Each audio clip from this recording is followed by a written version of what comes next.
श्री शिवाय नमस्तुभ्यम हर हर महादेव।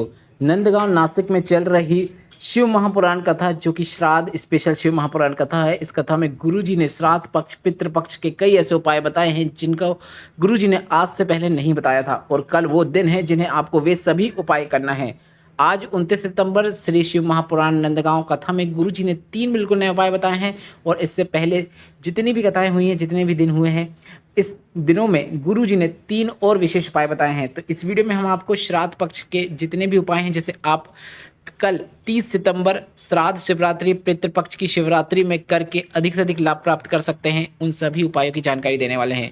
वीडियो बहुत उपयोगी है, सभी उपाय नए और विशेष हैं, गुरुजी पंडित प्रदीप मिश्रा जी के बताए हैं, इसलिए आप वीडियो अंत तक अवश्य सुनें ताकि कोई भी उपयोगी जानकारी आपसे ना छूटे। बढ़ते हैं आज की कथा के पहले बिल्कुल विशेष और नए उपाय की ओर। गुरुजी ने कहा, कई बार ऐसा हमारे अंदर आता है कि हमें निगेटिविटी लगने लगती है। हमें ऐसा लगता है कि क्या मेरे साथ कभी कोई बुरा हो सकता है, कहीं मेरा ये मुझे छोड़ के ना चले जाए, कहीं मेरे साथ ये गलत ना हो जाए, कहीं मेरा व्यापार ना डूब जाए, कहीं मेरी नौकरी नहीं लगी तो मेरे जीवन में क्या होगा, या फिर कभी कभी बड़ी बीमारी का खतरा लगता है, या फिर कभी ऐसा लगता है कि अब मेरे जीवन में बहुत बड़ा संकट आने वाला है। तो अपने अंदर से निगेटिविटी दूर करने के लिए आपको चंद्र नाड़ी वाला बिल्कुल नया और विशेष उपाय करना है। इस उपाय को करने के लिए आपको भोलेनाथ के मंदिर जाने की भी आवश्यकता नहीं है। यह उपाय आपको इस श्राद्ध पक्ष में या फिर आप श्राद्ध पक्ष के बाद भी कर सकते हैं, क्योंकि यह आज की कथा का बताया बिल्कुल नया उपाय है। गुरुजी ने कहा, आपको हफ्ते में एक दिन अपनी चंद्र नाड़ी को मजबूत करना है। आपको एक बेलपत्र लेना है, बेलपत्र की बीच वाली पत्ती की डंडी में आपको चंदन लगाना है। चंदन कहाँ लगाना है आप फिर से समझ लीजिए। बेलपत्र में 3 पत्ती होती हैं, उसमें जो बीच वाली पत्ती होती है उसकी जो डंडी होती है उसमें आपको चंदन लगा लेना है। इसके बाद आपको बेलपत्र को जैसे लगे वैसे बेलपत्र को आपको शिवलिंग पे अर्पित कर देना है। मतलब कोई विशेष स्थान नहीं बताया गुरुजी ने कि उस बेलपत्र को आपको शिवलिंग पर कहाँ पे अर्पित करना है। गुरुजी ने कहा, आप यह उपाय घर पर भी कर सकते हैं, घर पर कर सकते हैं, और घर पर कहीं पर भी बैठकर आप चंद्र नाड़ी वाला एक विशेष उपाय कर सकते हैं। अगर मंदिर में कर रहे हैं तो आपको नंदी के पीछे सुख आसन लगाकर बैठ जाना है। अब आप जब बेलपत्र अर्पित कर देंगे, अगर मंदिर में है तो नंदी के पीछे जाकर बैठ जाएं, अगर घर पर शिवलिंग पर अर्पित कर रहे हैं तो आप जहां चाहें वहां बैठ सकते हैं। सुख आसन लगाकर आपको बैठना है, मतलब आपके घर में जो भी आसन है वहां पर आप आराम से पालती मार के बैठ जाइए। इसके बाद अपनी सीधी नाक को बंद करना है और आपको उल्टी नाक से सांस लेना शुरू करना है। ऐसा आपको सिर्फ 1 से 1.5 मिनट तक करना है। अगर घर में आप कहीं पर भी बैठ के उपाय कर रहे हैं, 1 से 1.5 मिनट तक करें, जितना आपसे बन सकता है। गुरुजी ने कहा, आपको एक नाक से ही सांस लेना है और सांस छोड़ना है। इस प्रकार से अगर आप 4 से 5 दिन लगातार कर देते हैं तो आपकी चंद्र नाड़ी मजबूत हो जाती है, आपके अंदर निगेटिविटी दूर होकर पॉजिटिविटी आना शुरू हो जाती है। गुरुजी का बताया यह विशेष उपाय आप इस श्राद्ध शिवरात्रि में 30 सितंबर को अवश्य कीजिएगा। बढ़ते हैं अगले विशेष उपाय की ओर, जो कि आज की ही कथा में गुरुजी का बताया बिल्कुल नया और विशेष उपाय है। गुरुजी ने कहा, अगर आपकी नौकरी नहीं लग रही है, एग्जाम में आपको सफलता प्राप्त नहीं हो रही है, तो 30 सितंबर श्राद्ध शिवरात्रि में आपको एक बिल्कुल नया और विशेष उपाय करना है। सबसे पहले तो गुरुजी ने कहा कि आपको अपने मेहनत में अधिकता लाना है, 4 गुना अधिक प्रयास करना है। इसके साथ ही आपको एक बेलपत्र लेना है, एक दूर्वा लेना है और थोड़ा सा शहद लेना है। बेलपत्र के ऊपर आपको दूर्वा रखना है और दूर्वा में आपको शहद लगा देना है। इसके बाद अपने हाथ की उंगलियों का स्पर्श उस दूर्वा और बेलपत्र में करते हुए इस दूर्वा को आपको अपनी मनोकामना बोलते हुए, अपनी कामना बोलते हुए, अपने उद्देश्य का बखान करते हुए, श्री शिवाय नमस्तुभ्यम या फिर नमः शिवाय या फिर ओम नमः शिवाय बोलते हुए उस बेलपत्र को आपको शिवलिंग में जो माता अशोक सुंदरी का स्थान होता है वहां पे अर्पित कर देना है।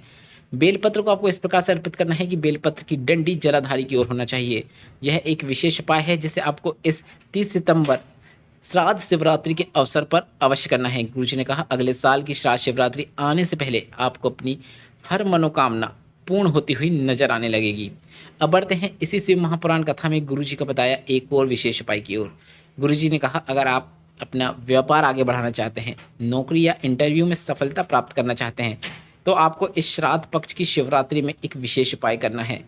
गुरुजी ने कहा, पूरे वर्ष भर आप अपनी मनोकामना पूर्ति के लिए या फिर अपनी नौकरी, इंटरव्यू या फिर व्यापार वृद्धि के लिए बेलपत्र की बीच वाली पत्ती में आप शहद लगाते हैं और उस बेलपत्र को शिवलिंग पर चिपकाते हैं। पर इस श्राद्ध शिवरात्रि में, श्राद्ध पक्ष में अपनी मनोकामना पूर्ति के लिए, व्यापार, नौकरी, इंटरव्यू में सफलता प्राप्त करने के लिए आपको बेलपत्र के बीच वाली पत्ती में घृत लगाना है। घृत मतलब देसी गाय के घी से है। बेलपत्र की बीच वाली पत्ती में आपको देसी गाय का घी लगाना है और इस बेलपत्र को आपको शिवलिंग पे अर्पित कर देना है। बेलपत्र को शिवलिंग के ऊपर इस प्रकार से अर्पित करें कि बेलपत्र की डंडी उत्तर दिशा की ओर होना चाहिए। इसके साथ ही कर्म करें, सफलता आपको निश्चित प्राप्त होकर ही रहेगी।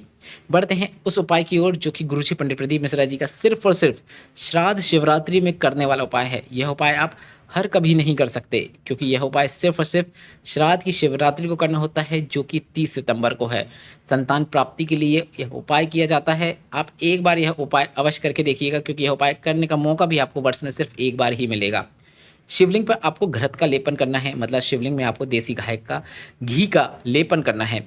इसके बाद शिवलिंग पर आपको जल अर्पित करना है और जल अर्पित करने के बाद आपको जलाधारी से नीचे गिर रहे जल का थोड़ा सा भाग प्राप्त करके पति और पत्नी को उसका आचमन कर लेना है। संतान सुख होकर ही रहता है, यह निश्चितता है।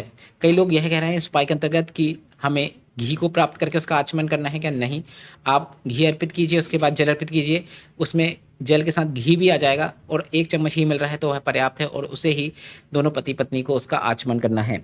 बढ़ते हैं श्राद्ध पक्ष के अगले विशेष उपाय की ओर।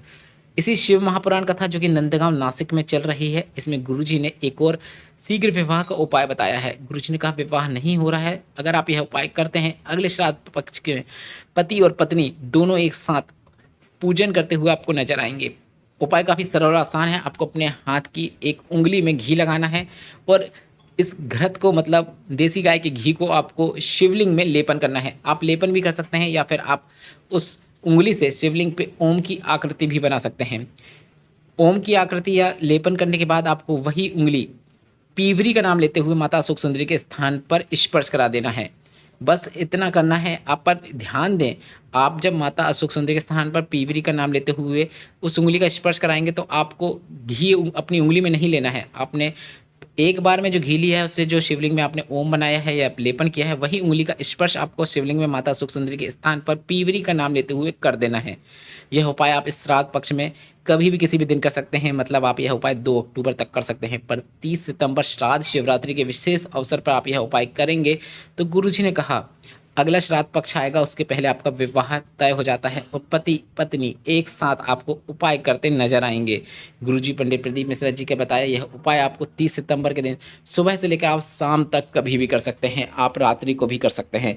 इस वीडियो में बताए गए उपायों से संबंधित अगर अभी भी आपके मन में कोई प्रश्न है तो वे प्रश्न आप कमेंट बॉक्स के जरिए पूछ सकते हैं।